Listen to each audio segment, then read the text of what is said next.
Adriano Kalbi akan bikin stand up comedy special. Yes. Judulnya adalah Buat yang asik aja. Buat yang asik aja, bro. acaranya tanggal 3 di Bandung. 3 apa? 13 Juli. 13 Juli. Ntar gue lihat kalender dulu. Okay. 13 Juli Di Bandung. 13 Juli Bandung, 19 Jogja, 21 Surabaya, 27 Jakarta. And then ada something special lah buat Bali lah, sabar aja. Mestinya sih di Agustus awal 3 ya, tanggal 3. Kenapa kayak gitu treatmentnya? Oh, kalau Kenapa? nggak apa-apa lah. Kenapa yang Bali beda. Jadi gini, gua tuh Bali selalu sedikit. Oh. Jadi nanti akan ada sesuatu, semoga banyak, jadi worth to go gitu. Oke. Kan percuma dong pergi rugi mah buat apa. Iya betul. Beli tiketnya di? Lihat aja di www.majelislucu.com. Oke. Buat yang asik aja. Buat yang asik aja. Ini kan Jadi yang nora-nora jangan. ya bagian dari trilogi baru. Iya. Kalau secara konsep lu dulu ya. Betul. Dulu yang pertama, trilogi pertama apa? Lu pikir lu keren, tahu dia yang pintar, lu semua sama aja. Itu kan kayak lebih bitter ya. Iya. Sekarang berubah nih. Iya. Buat yang asik aja. Iya. Apa? Gua nggak tahu ntar lagi apa lebih. Tapi artnya menurut gua lucu banget. Artnya, udah lihat belum posternya? Nanti gua minta poster ya. Iya. Itu emang kayak Pose-pose soal. Iya, baru mau ngomong gua. Kayak berusaha untuk kelihatan asik. Iya, dan relevan karena emang Lucu banget posternya. menginjak umur 40 ini memang banyak insecurean di situ gitu. Apakah kayak gue juga nggak mau jadi kayak kakak-kakakan kampus yang kayak karena mah angkatan gue, ini mau, gue nggak mau kayak gitu kan. Iya. Dan tapi gue juga nggak mau nggak relevan gitu, maksudnya. Ngelihat Malik tuh, menurut gue Malik melakukan hal yang tepat gitu, meskipun masih banyak yang hardcore-nya Malik kayak gue kan gitaris yang pertama, bro itu udah 20 tahun lalu bro gitu, udahlah gitu. Iya, Malik memang melakukan sesuatu yang menurut gue mengagumkan ya. I didn't see it coming. Ketika dia tiba-tiba bisa punya kesempatan untuk manggung di Bundaran HI, habis itu di depan begitu banyak orang, walaupun nggak semuanya datang untuk nonton Malik, tapi ada semua orang di situ karena Car Free Day kalau nggak salah ya. Terus udah jadi kayak kalau di foto kan anjing Malik and Essential after all these year and then becoming pop gitu. Itu kayak misalnya dulu yang sebel anjing. Ini aja referensinya udah tua-tua gini. Dulu sebel sama Ari Lasso keluar sama terus Onca gitu. Apa ini bukan Dewa lagi loh. Tapi bro, perubahan itu penting untuk biar terus relevan, bro. Iya, betul. Ini obrolan soal berubah, bertumbuh, tetap relevan. Ini itu akan banyak menghiasi obrolan kami. Speaking of being relevant, lu nonton spesialnya Cat Williams yang terbaru? Belum. Tapi lu tahu kan, Cat Williams kan kontroversi mulu segala macam gitu. Dan spesialnya kemarin di Netflix itu spesial yang di live streaming. Iya. Persis seperti Chris Rock. Gue nggak tahu ya. Cat Williams dalam banyak wawancaranya kan banyak meninggalkan kesan zaman gue dulu. Iya. Iya. Itu spesialnya tuh mungkin 5 atau mungkin 7 menit pertama nggak ada punchline-nya. Oh. Gua di sini karena gua gini. Ini kata gue anjing di mana nih kok nggak masuk ke joke, panjang banget, and then mati gue matiin. Yang interesting tentang Cat Williams tuh menurut gue dia salah satu komedian yang tapi sebetulnya ini motivasinya awalnya tuh kayak gue nggak mau bergantung orang putih sama orang putih, gue nggak mau dibegoin sama orang putih gitu. Jadi gue self produce, gue cuma nge-treat lo as a media, kalau nggak gue dan menurut gue itu luar biasa gitu ya. Tapi gue nggak necessarily cukup ngikutin sih gitu. Yeah. Nggak, gue tuh ngomongin kayak gini karena gue ngapain lagi ngomong kayak tadi terus nggak ada joke, informasi aja. Ya kan ngobrol aja. Nggak, gue ngomong kayak gitu karena ada orang-orang yang bukan step away ya, tapi the limelight leaves them, the light leaves them. Ada yang ya udah kali udah selesai gitu. Ada yang nggak sih, masa gue nggak memper-memper itu lu nggak kayak contohnya gini ya. Orang-orang yang berpikir bahwa Changcuters itu adalah yang mengawali tren berpakaian seperti itu gitu misalnya. Sebenarnya kan ada lagi OG-nya gitu. Ada yang pengen bilang itu tuh gara-gara gue. Ada yang bilang udahlah itu biarin milik mereka gitu. Nah, di stand up comedy juga ada kecenderungan kayak gitu. Walaupun tidak di Indonesia, atau di Indonesia ada kayak gitu. Terlalu muda kita untuk ada kayak gitunya. Ada sih Ramon Papan. Tapi kita terlalu muda lah industri untuk kayak gitu. Ya belum sih, maksudnya kalau emang ada mungkin nanti pas udah angkatan-angkatannya kayak Aldo gitu ya, kayak Duto yang belum cerita mereka, mungkin itu akan kelihatan gitu anjing gimana ya caranya mencuri audiensnya mereka, apa hal-hal kayak gitu. Tapi kalau sekarang kayaknya nggak tahu ya, kayak masih itu aja kan orangnya. Maksudnya saya Radit, lu, siapa? Ernest sudah masih stand up terakhir. Kayaknya dia mau bikin spesial lagi, tapi kayak G naik sekarang luar biasa, bintang Emon. Waktu itu juga sold out cepet banget, apa gini-gini. Tapi belum ada yang kayak wow ini gue unrecognized banget nih penontonnya, kayak belum ada yang kayak gitu ya. Meskipun ada sih di beberapa panggung yang gue udah mulai kayak wow ini sih jauh banget. Gue kalau itu belum berasa di sana, belum berasa. Tapi bertamu di konten orang mulai berasa. Gimana tuh maksudnya? Gua jadi tamunya Indah Ji. Mulai itu gua kayak ini ada generation gap nih gitu. Gitu. Jadi kita ngomongin tentang gua lupa ngomongin tentang getting older. Getting older.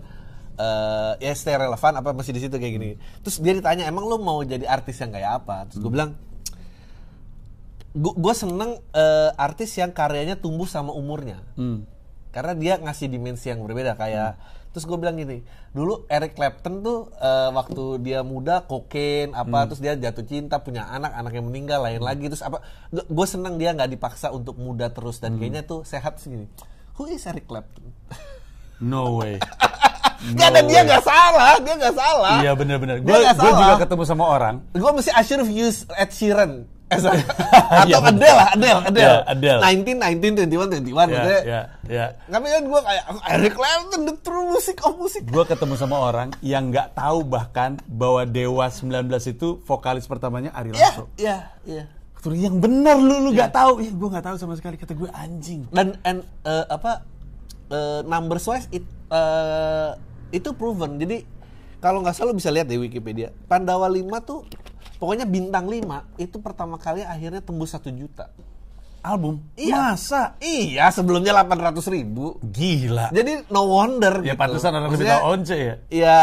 Ya itulah demokrasi gitu, power in numbers, bahwa ya jadi gue selalu bilang kayak Bang lo emang stand up-nya gimana, lu nggak pengen mulai kayak ada yang marah kayak misalnya gue nggak cater ke core audience. Gue bilang core audience cukup buat apa anjir, maksud gue.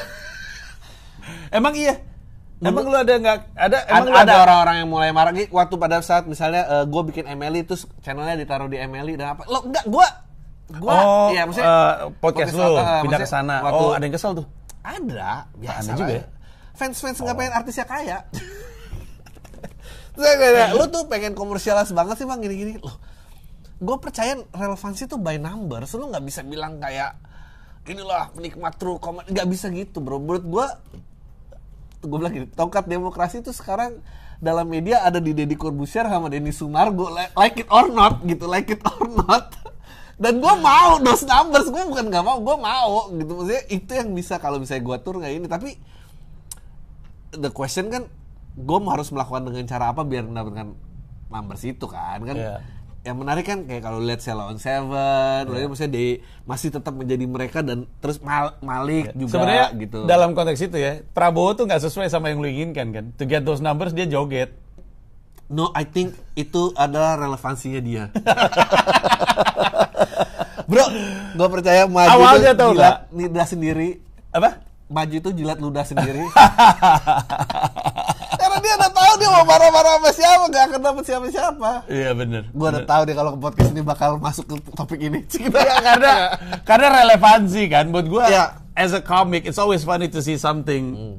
Lu nggak Fox Populi Fox Day berarti lu? Apa tuh maksudnya? Suara rakyat adalah suara Tuhan, lu udah nggak gitu. Suara rakyatnya goblok, masa Hitler tuh awalnya gini loh movementnya. Merasa ada rakyat yang di bawah dia. That's how Hitler started. Tapi gue sama Adri udah ngomongin soal humanity, law, sebagai sistem kontrol tuh udah lama banget sih. Cuman ya gue nggak tahu ya. Buat gue masih lucu aja ngeliatin. Karena gue setiap kali kan gue belakangan ini kan keliling-keliling ketemu politisi, ngomongnya berputar di situ aja. Ya tuh gue mau nanya, kenapa sih lu suka kayak gitu? Kayak apa? Ya gini, gue selalu penasaran sama Logi. Gini, gue merasa kalau gue diundang dan dikonsumsi publik itu as a comedian atau ya mungkin sedikit banyak mulai ada tentang sisi entrepreneurship. Tergantung forum apa lo diundang. Forum apa. Maksudnya tapi dua ini. Tapi gue nggak pernah kayak mau perang opini. Lo tuh seneng banget perang opini kayak. Tapi karena itu yang diharapkan atas gue, guys. Orang tuh kalau ngundang gue tuh karena pengen, apalagi Nana tuh kalau ngundang gue tahu lo kenapa akhirnya ke New York, karena lo pengen jadi komedian kan. Kalau di sini lo cuma didengar opini doang kan. Stand up lo banyak kan ngangguk ya daripada ketawa gitu kayak. Bener. Dan itu sebetulnya jurang komedian, sebetulnya lo nggak boleh ada di sana kan sih? Iya betul. Makanya emang jauh lebih enak sebagai seorang seniman. Gue ngeliatnya baru-baru ini debat apa sih yang didebatin aja? Enggak. Sebenarnya menarik lu nanya kayak gitu. Lu kan sebenarnya kan dasarnya kan nanya kenapa sih lu being offensive waktu itu ke dia. Tapi publik ngerasa kalau lu ngerem sih gitu loh. Gue tuh ngeliat tuh kayak aduh ini udah gak akan ada ujungnya. Iya benar. Udah gak akan merubah kebijakan apa-apa. Iya benar. Iya nggak akan ketemu sih. Cuman ini untuk yang nggak tahu konteksnya ya. Yang lagi kami ngomongin itu waktu gue nongol di kontennya Nana Mata Najwa yang judulnya Monopolitik. Jadi dia main monopoli, terus ada gua, ada Mas Adi pengamat politik, ada Marwar Sirait dari Gerindra, sama ada Irma Caniago dari Nasdem. Main-main gitu. Awalnya tuh santai-santai aja, sampai akhirnya gua nyinggung soal dinasti politik, terus Gibran dan Kaisang, gua rasain kompeten. Tiba-tiba dia naik sama level. Ya berarti rakyat nggak percaya sama kamu, ya kamu ya, apalah kamu anjing apaan ini. Tapi gua kayak gitu karena gua tahu I have to play my part. Kalau gue datang ke situ cuma lucu doang, tapi nggak ngasih sedikit senggolan, itu bukan alasan kenapa Nana minta gue. Kalau pengen nyari lucu kan bukan Panji, Indri. Kalau cuma nyari lucu kan mesti orang lain yang dicari. Bener gak gue? Maksudnya lu kuat ada situ. Ini gue seneng waktu itu, lu lihat deh percakapan Bill Maher sama Bill Burr. Bill Maher sama Bill Burr? Sama Bill Burr. Belum. Di tempatnya siapa? Di tempatnya Bill Maher. Oh, di tempatnya Bill Maher. Di tempatnya Bill Maher. Dan Bill Maher tuh megang, dia pro Israel. Bill Maher pro Israel. Bill Burr pro Palestina. Betul. Terus dia cerita kan Bill Maher ini nih Bill Maher nih nggak pernah nikah, nggak pernah punya anak. Bill Burr itu akhirnya menikah mau 48 apa berapa, akhirnya punya 2 anak dan terus dia saking udah ini dia bilang kayak lu gimana mau kontribut sama society kalau lu nggak pernah punya anak, lu tahu dari mana gitu. Terus dia bilang gitu, ya anak-anak juga sekarang goblok gitu biasa kan. Nah itu bahayanya kayak lu udah terlalu lama di kepala lu gitu, terus lu ngerasa opini lu lebih pintar daripada yang lain dan lu sebagai komedian mulai geser ke sana. Dia bilang, dia lu pada pro Hamas. No. Dia not pro Hamas. Mereka tuh pro Palestina. Enggak, menurut gua inilah kenapa politik tuh bukan your thing. No, ini juga bukan your thing katanya gitu. Ini juga bukan your thing katanya. Ya menurut gua mah simple solution, kalau lu nggak mau diserang lu jangan nyerang gini. Oh ya, terus gimana? Kenapa lu nggak undang aja Putin kita solve Rusia sama Ukraina di podcast ini? Lu baru aja nge-solve Israel Palestina di podcast ini. Menurut gua lu coba lu tuh orang yang main fantasy football ngerasa punya klub beneran. Wah, menurut gua the way. Bagus banget. Dan menurut gua dan ini gua wah ini sebetulnya kenapa gua agak menjauh dari lu. Jadi waktu zaman provokatif menurut kayak gampang gitu slide tergeser di sana jadi kayak nggak tahu ya, gue sih ngerasa gue nggak kompeten, gue baca jarang gitu. I like to tell jokes dan tiba-tiba diagung-agungkan dan lebih banyak yang manggut anjing itu. Nah gue ngeliat Bill Burr dan Bill Maher tuh kayak oke, I know where I stand. Maksudnya dia stay lu di Bill Burr dan the way apa ya kayak, dan dia Bill Burr juga tetap punya poin di mana kayak lu juga nggak apa lu pernah punya kontribusi apa di Washington? Dalam gak usah dengerin lo, maksudnya the way dia hajar itu dan gue seneng banget. Dan lu tuh orang yang kuat mau bertarung opini lo dan lu mau tarung opini dan lu bawa senjata komedi. Dan menurut gue anjing, komedi lu tuh cuma bakal bikin orang marah doang karena opininya beda. Dan lu tuh kuat, dan lu kuat sama yang kayak gitu. Gue sih nggak kuat. Nggak tahu ya, gue tuh beneran. Orang juga suka nanya sama gue, bahkan anak-anak Comika Media kemarin wawancara gue. Terus gue bilang bahwa gue tuh udah lewat masa-masa gue berpikir bisa mengubah Indonesia lewat komedi gitu. Apa? Oh iya, nggak benar. Lewat komedi. Tapi lu sekarang mau lewat opini aja kan, langsung serang. Iya, jadi gue cuma pengen bikin orang ketawa. However, setiap komedian kan punya objek yang favorit yang dia potret gitu. Kayak Monet emang senengnya air gitu, senengnya danau, sungai, teratai, ya udah itu yang dia potret. ya gue juga punya kesukaan karena gue you can only talk about the things that you're thinking about. Lo tau gak sih di forum itu yang ketawa tuh cuma Nana, ngerti sekali itu dia ngerti konteksnya itu joke. Yang lainnya kayak, tapi kenapa ini saya diserang? Tapi I'm doing it for the people kan. Kalau lihat kolom komentar, iya benar. Ada joke soal, bayangin, gue lagi ngelempar joke soal Batman, malah marah. Marwara Residennya. Gini Pak Ji, gini. Gue lagi ngomong dipotong gitu. Padahal karena I'm not even, this is not a serious thing I'm talking about gitu. Menurut gue ya, memang ada orang-orang yang mengerti komedi dan ada orang-orang yang nggak ngerti komedi. Ya, emang kayak, ya makanya dia jadi marah karena perbedaan opini. Makanya gini, gue ngomongin 2 isu yang sama tuh. Gue di Nana, sama kemarin gue di Malaka Project. Jadi gue, Kania, Coki, ngomongin soal RUU penyiaran. Nah nanti lu perhatiin aja, jumlah opini versus joke yang ada di Malaka Project sama yang ada di Nana. Beda, karena catering to different people, different product. Gue pernah dulu, gue lupa di acara apa, tapi di Kompas gue kayaknya bawa acara di Effendi, tamunya ada Maman, ada gue. Ini ngomong sama KPI juga nih. And then tentang censorship dan apa gitulah, tentang free speech. Gue tiba-tiba jadi berapi-api di sekolah malah. Tolol banget sih, gue ngapain sih ikut apa? By the way, on the topic of nggak semua orang ngerti joke. Lu ada joke yang lu denger belakangan ini dan jadi favorit lu nggak? Joke luar negeri apa? Terserah bebas. Gue cerita punya gue ya. This is one of my favorite joke I've ever heard in my life. Gue lagi ngisi di sebuah bar di Queens. Terus ada komedian namanya Eagle Wit. Eagle burung, WITT. Terus beatnya gini, dia ngebuka soal, gue bingung deh sama fansnya Taylor Swift. Bear with me ya, ini agak panjang nih. Karena dia sebenarnya lagi ngelatih joke baru tuh di atas itu. Gue bingung sama fansnya Taylor Swift. Kalau lu tanya Swifties, kenapa lu suka sama Taylor Swift? Jawabannya adalah karena Taylor Swift, I can relate to Taylor Swift. Bohong gitu, mana mungkin. Pacarnya pemain NFL terbaik. Dia umur 30, badannya langsing banget. Ngewenya sama superstar mulu. Dia nggak relate sama lu. Kalau lu ngomong Beyonce, gue setuju. Terus dia bilang, dia udah gemuk, dia kerja mesti bawa anak, diselingkuhin sama lakinya jelek lagi, dan diterima balik lagi. Nah itu lebih relevan gitu. Terus itu kan lucu ya, gue nggak pernah kepikir ke arah situ. Terus tiba-tiba dia ngomong gini. Nah yang gue lebih sebel itu adalah orang-orang yang bilang harusnya Beyonce tinggalin aja Jay-Z. Beyonce pasti bisa nyari cowok yang lebih baik. Terus Eagle bilang nggak bisa. Jay-Z emang jelek, tapi jelek-jelek dia tuh Jay-Z. Memang Beyonce bisa dapat cowok ganteng, tapi gue jamin itu cowok ganteng abis ngewe sama Beyonce, pas di shower juga dia allow me to reintroduce myself, my name is Hope. Anjing. Itu ya, acara bar itu tuh anyep, seanyep. Saking anyepnya, gue aja diteriakin boring dari belakang. Boring gitu. Terus gue pas duduk sambil berpikir, shit, I should have brought a more proper joke for a bar gitu. Gue pikir gue harus langkangan atau segala macam. Eagle Wit naik 2 komik setelah gue pakai beat kayak gitu. Nggak ada kata-kata jorok, tapi kan konteksnya bukan blue ya. Dia bukan ngomongin lagi ngewe. Tapi pecahnya bukan main. Itu sampai pas keluar allow me to reintroduce myself, my name is Hope, itu semuanya ketawa. Gue bilang anjing nih orang bagus banget penulisannya. Eagle Wit namanya, cari deh dia. Itu salah satu joke yang gue liat anjing bagus banget lagi. Gue ada 2, gue lupa yang pertama joke-nya siapa, tapi dia ngomong something kayak gini, kayak pokoknya tentang Beyonce dan Jay-Z juga. Dia bilang nggak sekarang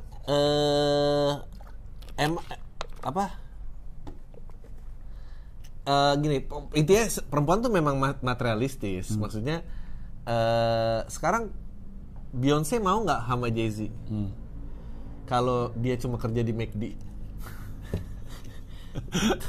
Enggak mau. Tapi kalau Jay-Z ada yang kayak Beyonce di McD, mau pasti. Ayo gue kayak wow. Kayak ya siapa ya? Gitu. Gue lupa siapa. Itu sama ada joke Aldo, kita lagi sering ngobrol loh. Dia waktu itu ngasih berita. Ada suami memutilasi istri karena disajikan kopi dingin. Anjing. Joke-nya adalah, "Bang, menurutmu kopi dingin keberapa dia?" Bagus lagi bener. Iya bener. Bukan kopi dingin saat itu ya. Nggak mungkin dong baru dingin gitu kayak. Mungkin nanti yang pertama kayak baru nikah kali belum bisa dibilangin. Besok yang panas ya. Tapi setelah 21 tahun menikah, kopi dingin lagi anjing. Udah keratus lagi dia udah pegang samurai. Coba taruh sekarang. Lucu banget anjing. Bangsa lucu banget. Tapi kita tadi ngomongin soal Beyonce sama Jay-Z ya. Beyonce sama Jay-Z ini adalah dua seniman yang nyemplungin hidupnya ke karyanya. Kayak ya, Lemonade kan lahir gara-gara diselingkuhin sama Jay-Z. 444 lahir karena dia mau minta maaf. Menurut gua 444 adalah album paling jeleknya Jay-Z. Karena isinya cuma dia minta maaf doang. However, Lemonade menurut gua udah lama nggak ngelihat perempuan dengan stance kayak gitulah kurang lebihnya. Bener-bener menurut gua banyak banget perempuan bisa relate. Abis itu di album yang sama ada soal dia keluar dan ngewek lagi. So it's wild. Nah, kami itu ada obrolan soal differentiating life and art gitu. Dia lagi ngomongin bahwa kendati pun dia di atas panggung adalah bapak-bapak pemarah. Sehari-hari dia happy. Ini angry motherfucker. Gue tuh selalu takut ketemu lo in real life, kayak takut salah ngomong, takut dia sebel sama gue, takut kayak Panji kayak ngobrol sama Aji Satupurto tentang santainya hidup, nggak ada, ini mah harus struggle, ada. Apa iya harus struggle gitu Panji? Aku nggak kurang relax sedikit. Nggak tahu, tapi lu percaya gak sih bahwa ini biar nyambung konteksnya. Tadi sebelum kameranya dia ngomong gini, sebetulnya gue tuh ini kurang hidup dari gitu. Hidup gue tuh open mic. Terus gue bilang, iya lu tuh kenapa sih? Kenapa ya? Gue juga gak tahu tuh. Gue bisa bikin spesial tiap tahun. Problemnya adalah itu akan terlalu mirip dengan spesial sebelumnya. The only reason kenapa itu jadi 1,5 tahun, hampir 2 tahun, karena biar hidup gue jalan. Lu ada ngejalanin hidup dulu, baru lu reportasi Kalau hidup lu. kalau nggak bisa. Point of view gue terlalu kayak, lu tau gak sih, gue tuh pengen bikin konten kan dulu, banyak di tren-tren di TikTok. Ini mempermudah referensi gue, tren-tren di TikTok. Lu tahu dari ngomong tren-tren di TikTok, lu tahu nih bapak-bapak. Tren-tren di TikTok yang kayak lu talk to your younger self, ya kayak kita jadi ngawinin dia nggak apa gitu, atau nggak kayak apa yang mau ngomongin ke lu 20 gitu, kayak tenang aja lah gitu. Kalau gue ketemu gue yang 20 kayak gue mah nggak mau, anjing dia so tau banget, ngerti apa lo, gue mau ketemu gue yang 20 gitu. Ya nggak tahu, gue berusaha, tadi balik lagi ke ini, gue berusaha compartmentalize my skepticism, karena kayaknya it got to a point dimana it's ridiculous of lo harus punya this starving artist mentality. Kalau lo nggak starving dan menderita, karya lo nggak bagus dan apa. Menurut gue that's not necessarily true. Menurut gue itu berarti lo nggak profesional aja gitu. Lo kerja berdasarkan mood lo doang. Dan gue nggak percaya itu cara yang sustainable juga gitu. In terms of sustainable, in terms of longevity career. Kalau kayak gitu? Iya, menurut gua karena gue percaya Kurt Cobain tuh rembes jadi semua seniman kan bensinnya adalah keresahan. Maksudnya tapi keresahannya tuh rembes ke real life dan akhirnya dia take his own life gitu. Dan if only dia tahu bahwa ini gue studio begini, gue pulang to my wife and daughter, kayaknya it's okay gitu. Gua rasa Chester Bennington juga punya problem yang sama. Itu juga si ini dia kenapa kita harus belajar dari Gen Z, teman-teman. Jadi nggak boleh cuma angle orang tua, Gen Z. Tapi tahu nggak? Semboyan Gen Z yang gue pakai, sebenarnya gue nggak terlalu suka mengkompartmentalize generasi ya. Tapi ya angkatan itu ya yang gue suka. Sering banget disebut sama angkatan itu, dan menurut gue anjing bagus banget lagi. For the plot. For the plot apa? Pokoknya frasenya adalah doing it for the plot. Karena dia percaya apapun yang terjadi dalam hidup emang musik kayak gitu. Nanti kita looking back, that was a good plot. Lu tau gak biasanya orang itu di generasi sebelumnya nyampe pas umur 45 udah mulai deket dengan agama, baru mulai bersyukur. Ini sekarang generasi 20, 25 itu udah ngomong doing it for the plot. Bagus ya? Bagus banget. Tapi emang kalau balik lagi ke konteks komedi ya, emang gue tuh kayaknya, menurut gue kita dua-duanya escapism. Maksud gue, kayak gue marah-marah di kehidupan nyata, gak bisa gue di atas panggung marah-marah lagi. Iya, iya. Gak bisa gue harus tolol gue di atas panggung. Tolol gue di atas panggung tuh tolol setolol-tololnya gitu. At the same time, you're also escaping something. I don't know if this is the right word to say, but we're both lying in a sense. Right? Oh, ya. I'm mad in real life, tapi gue nggak kayak gitu. Sama lu juga, lu kan nggak beneran marah-marah. No, ya, karena menurut gue, dan kalau lo ngambil kayak kejadian yang parah dan apa, menurut gue gruesome. Reality itu gruesome. Kayak, lu nonton Baby Reindeer belum sih? Gue diceritain, itu ngaco banget sih. Kalau diceritain gue dengar, gue nggak tahu ya. Gue nggak pernah lagi mengkonsumsi apapun yang akan menambah level stres dan depresi gue. Nggak pernah lagi gue. Oke, tapi kan ini ceritanya, lu tahu kan ceritanya tentang tahu. Tapi itu kan, iya, dan akhirnya dia ada momen come honest with himself, itu breakdown di atas panggung dan cerita bahwa journey-nya dia gimana dan segala. Nah, gue tuh kayak, wow, that's not a show anymore. Yeah, it's not. Iya benar, tumpah. Dan kayaknya nggak tahu ya, gue ngerasa gue soalnya gue jadi khawatir nih, karena bukan khawatir ya, karena Zach LaRocha yang dari Rage Against the Machine, terus tadi kita ngambil contoh Kurt Cobain, terus mungkin Chester, itu tuh kayaknya tipikal orang yang nggak bisa rembes karena I can't be a different person gitu. Lu kan nanyain gue soal pandangan gue, opini gue yang wow, ini kita langsung daftar banget. Kebayang gak? Kayak gue tadi ceritain sama Adri, di New York itu gue ada satu masa di mana gue nggak bisa naik panggung kalau nggak ngomongin soal pernikahan gue. Nggak bisa gue. It felt like lying. Why am I doing? Why am I talking gini, about tapi something? Maksudnya bukannya mestinya kayak lu gini. You should be able to present it like it's personal, but it's not personal. Yeah, eventually it came out that way. Jadi gue tetap ngomongin pernikahan, tapi it's everybody's issue. Nggak pernah benar-benar betul. dalam banget. Tapi still, I can't differentiate gitu. Nggak bisa kayak di panggung kayaknya happy aja, di rumah gimana gitu. Nggak bisa kayak gitu gue. Itu juga yang terjadi. Makanya Zach berhenti kan. Zach kan berhenti manggung karena aktivisme yang dia suarakan di lagu-lagu akhirnya jadi bagian dari. Makanya sekarang dia jadi aktivis. Ya itu route sih, maksudnya si itu juga gitu kan, siapa I don't like Monday, tell me why I don't like Monday. Dia kan dia yang bikin, dia adalah si inisiator Bob Geldof. Makanya dia bikin apa di acaranya si Queen itu, terakhir dia manggung di mana? Live Aid. Abis itu ditiru lagi sama Amerika. Bob Geldof kan nggak mau mandi sampai semua orang Afrika punya akses air bersih. Ya, which is nggak tahu bini sama anaknya ngomong apa ya gitu.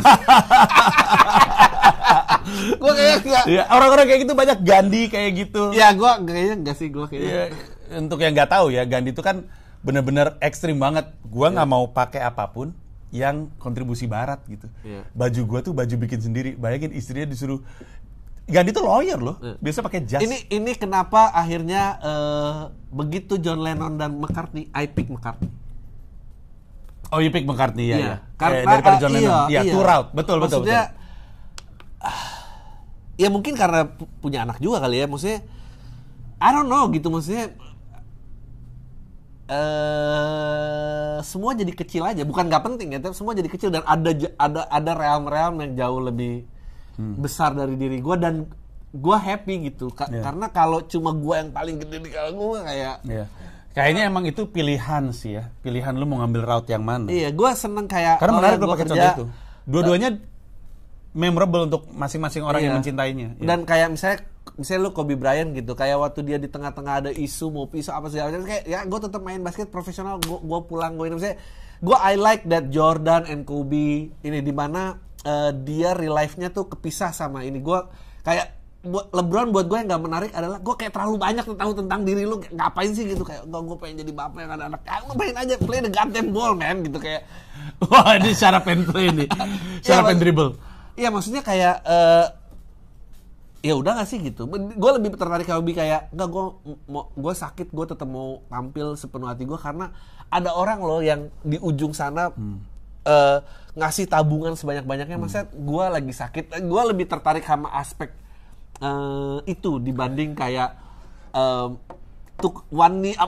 aduh apa pusing gue. Kalau gue tuh garis batasnya adalah asal tetap di stand up. Ngerti maksud gue? Jadi kayak gini. Tadi gue habis ngomongin itu juga. Sometimes people forget who they are because they hear people talk about him in such way. Contoh gini. Misalkan gue stand up comedian, terus gue sering ngomongin politik. Terus ada politisi yang bilang, lu tuh harusnya maju, Ji. Rakyat tuh dengerin lu pasti bisa menang, lu punya kemampuannya. Kalau lu gini-gini, apa yang lu perjuangin, ada pelawak yang diomongin kayak gitu, lalu lupa dia tuh siapa. Gitu, tapi gini loh, Ji. Ini gua harus dia jadi politisi gitu. Ini dia. Ini kenapa gua harus kasih tahu kenapa harus dibedain. Lu tahu kan kayak nggak ada lagi yang nanti trik berikutnya dari pesulap merah tuh apa? Ya nggak sih? Karena he crossed that line. Iya. Which line are we talking about? Yang ngebongkar itu dukun-dukun. Dia become now punya social concern yang dibawa. Oh iya. Lu pikir dia masih ada mau nonton kayak ngeluarin apa? Kunci dari topi gitu, nggak ada yang mau lihat lagi. Tapi emang dia pesulap beneran, Dri? Pesulap beneran? Gue nggak tahu. Nah itu dia. Gue nggak tahu sama sekali. Itu dia menurut gue pada saat ntar akan ada momen dimana social voice lo itu di atas karya lo dan orang lupa dan lu cuma mau ditunggu di situ doang. Nggak ada lagi siapa dia mau sulap apa? Nggak ada, dia bunuh karirnya dia sendiri. Enggak. Tapi gue ya pada saat orang udah mulai menanti opini Panji lebih dari joke-nya. Enggak, tapi gini. Dalam konteks John Lennon dan Paul McCartney. Iya. You're saying Paul McCartney longevity karirnya lebih panjang kan? Iya kan, John Lennon mati. Iya. Tapi kan yang bikin Imagine John Lennon. Ya, still, itu lagu yang indah, lagu yang bagus, lagu yang memorable, lagu yang ada scene-nya gitu. Kan bukan berarti ketika kemudian aktivisme lu dekat dengan karya lu, kemudian karya lu jadi bukan karya yang berkesan dan memorable. Enggak, dan John Lennon tuh selamat karena dia mati loh. Maksud gue, if that guy live, we don't know. Ya, if that guy live, ayo imagine lagi. Artinya sih akan dia nggak didengerin di luar Imagine maksud gue. Paul McCartney apa sih? Di luar Beatles? Masa Wings-nya masih jalan, masih actively touring gitu maksudnya. Gue tertarik sama itu gitu. Bukan tertarik sama itu sih, lebih ke gini. Kan lu nilai gue sebagai musisi dan judge me as a musician gitu. Iya. Masa gue harus tahu lu buang sampah sembarangan apa? Nggak ngerti sih kayak. Iya. Oh, tapi ini kan bukan hal yang sama dengan Ji. Enggak. So you're saying people should know you from your art? Iya. Really? Iya, more than what you stand social. Maksudnya, gue punya opini sosial dan nggak semua opini sosial orang tuh tahu.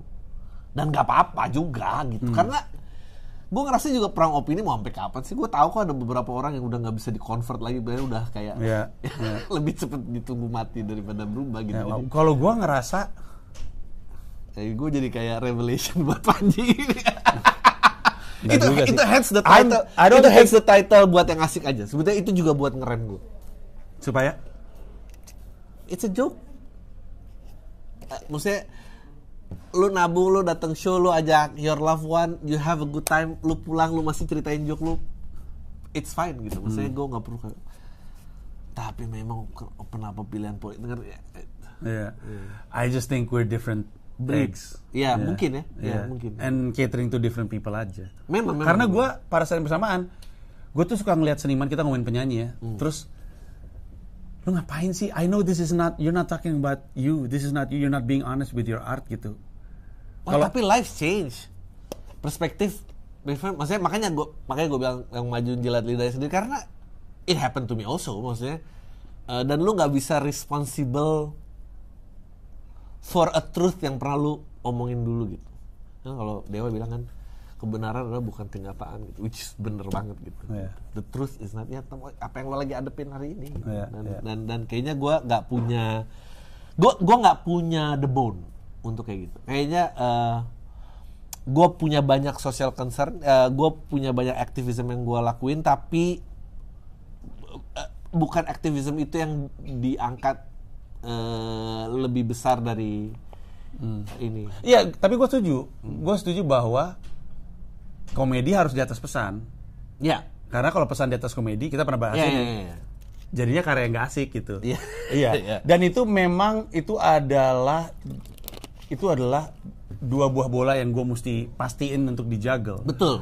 Karena otherwise nobody is going to pay to watch comedy kan. Iya, makanya itu menarik bahwa di acara debat yang bareng Nana itu menarik bahwa dan komedi itu bisa jadi komedi karena ada yang ketawa.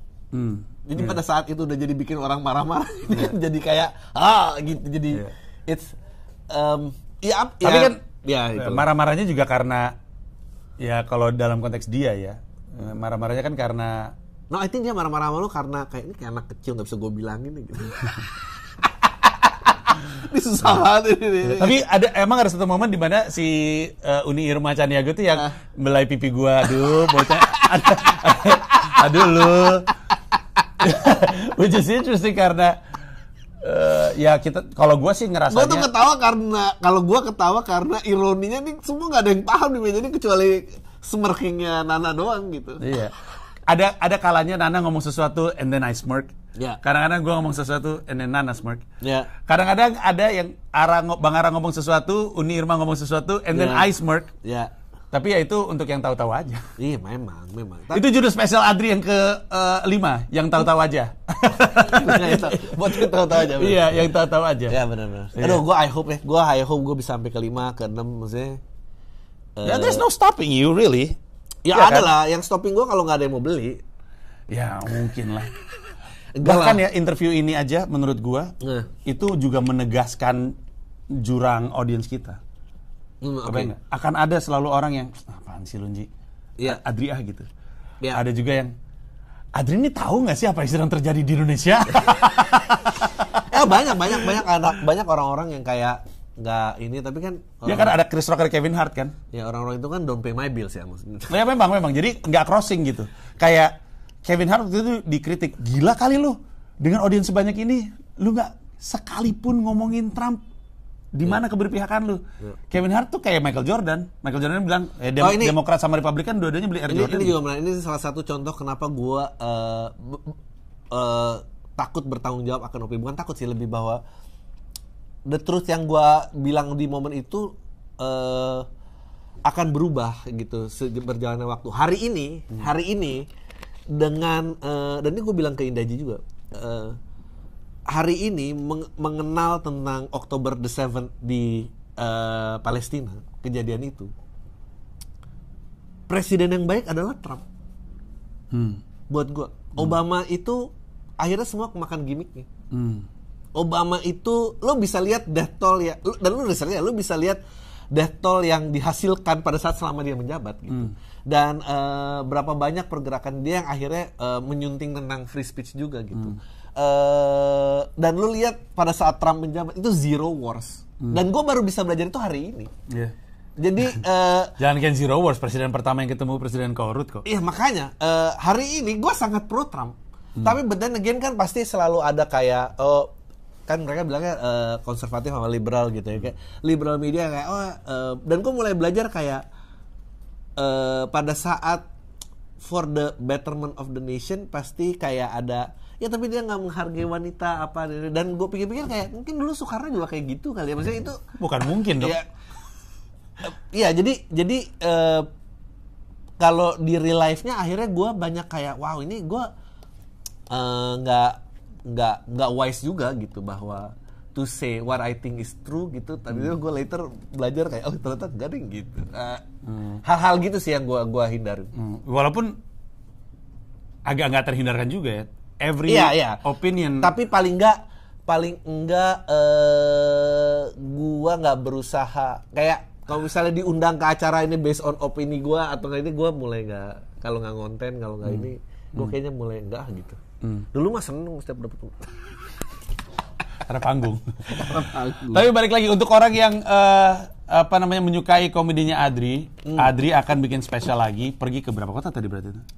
4-5 ya. Ya, 4-5 kota. Tiket sudah bisa dibeli di majelislucuindonesia.com. Yes. Judul spesialnya adalah buat yang asik aja. buat yang asik aja ya. Buat yang asik aja. Padahal kita banyak loh yang tadi dibahas nih sebelum kamera ini nyala. Sebenarnya. Cuman itu siapa tuh? Gue nggak bisa ingat. Oh tuh Rio Domatubins. Sekarang jam berapa emang? 5:30. Oh Rio mau sekarang? Iya. Siap. Oke, Rio Domatubun juga mau bikin spesial. Wih, mesti dipantau wawancara dengan Rio Domatubun. Tapi jangan lupa disikat tiketnya. Gue selalu bilang sama semua orang. I know Adri doesn't feel like I need to say this, but I keep telling people. Nah, gue kesini biar lo bilang kok. Yeah. Di antara begitu banyak komedian Indonesia favorit gue, di Indonesia favorit gue adalah Adriano Calbi. Gue nggak pernah merasa gue komika terlucu dan nggak ada juga istilah komika. Nggak ada istilah komika terlucu. Jadi ini statement valid dari 10 tahun terakhir gitu Mas. I never said. Dari dulu gue selalu bilang gue nggak pernah ngerasa gue komika terlucu dan menurut gue itu adalah situasi yang sehat karena kalau nggak gue nggak bisa ketawa kan. Dan kalau bertanya kemana gue nyari ketawa itu biasanya ke Wow, thank you. Iya. Gue cuma pengen numbers penonton lo aja sebetulnya. Iya. Ya bisa, tapi ya sayangnya harus agak-agak pretentious. Bangsa pretentious, senangnya komedi pretentious kayaknya. Tapi ya nggak tahu sih. Gue, I would suggest you to watch Adriano Calbi's special. Yes. Buat yang asik aja, silakan disikat. Yang Jakarta tanggal 27 Juli. 27 Juli. Thank you semuanya. Bye bye. Bye.